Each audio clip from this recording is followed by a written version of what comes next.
السلام علیکم ورحمۃ اللہ وبرکاتہ۔ بسم اللہ الرحمن الرحیم۔ اپنی طاقت پر گھمنڈ مت کیجیے، بلکہ کسی ہسپتال جا کر ایسے مریضوں کو دیکھیے جو کروٹ بدلنے کے لیے بھی کسی کے محتاج ہیں۔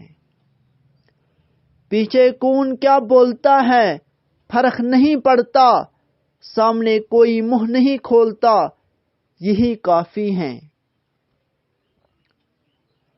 سمندر کا پورا پانی کشتی کو نہیں ڈبو سکتا جب تک کہ کشتی میں داخل نہ ہو جائے، اسی طرح پوری دنیا کی برائی آپ کو نقصان نہیں دے سکتی جب تک کہ آپ کے ذہن اور روح پر اپنا اثر نہ جما دے۔ عاجزی یہ ہے کہ اچھا کام کرنے کے بعد آپ آگے بڑھ جائیں، اس سوچ میں گم ہوئے بغیر کہ لوگ اس اچھے کام پر میری کتنی تعریف کریں گے۔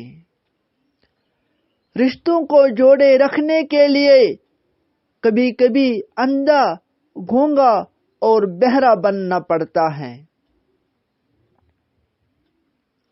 غمِ دنیا ایک تاریکی ہے اور غمِ آخرت دل میں ایک نور ہے۔ حضرت عثمان غنی رضی اللہ عنہ۔ میری زندگی کا مقصد تیرے دین کی سرفرازی، میں اسی لیے مسلمان، میں اسی لیے نمازی۔ تعجب ہے اس پر جو دنیا کو فانی جانتا ہے اور پھر اس کی رغبت رکھتا ہے۔ بیوقوف ترین انسان وہ ہے جو اپنی بد کلامی پر فخر کرتا ہے۔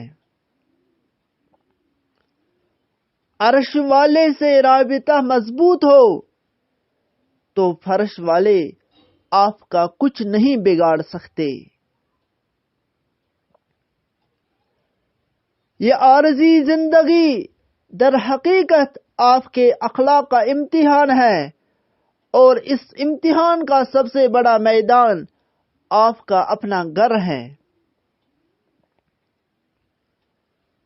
ساری دنیا کے سارے لوگ تجھے اپنے فائدے کے لیے چاہتے ہیں، صرف تیرا اللہ ہی تجھے تیرے فائدے کے لیے چاہتا ہے۔ پرندے اپنے پاؤں اور انسان اپنی زبان کی وجہ سے جال میں پھنستے ہیں۔ گفتگو میں نرمی اختیار کرو، لہجوں کا اثر الفاظ سے زیادہ ہوتا ہے۔ غریب لوگوں پر احسان کرو، کیونکہ غریب ہونے میں وقت نہیں لگتا۔ ہم ایک محدود زندگی میں لامحدود منصوبوں پر عمل کرنا چاہتے ہیں، اور یہی سے مشکلات کا سامنا کرنا پڑتا ہے۔ زندگی میں آگے بڑھنا ہے تو بہرے ہو جاؤ، کیونکہ بعض لوگوں کی باتیں مایوسی میں اضافہ کر دیتی ہیں۔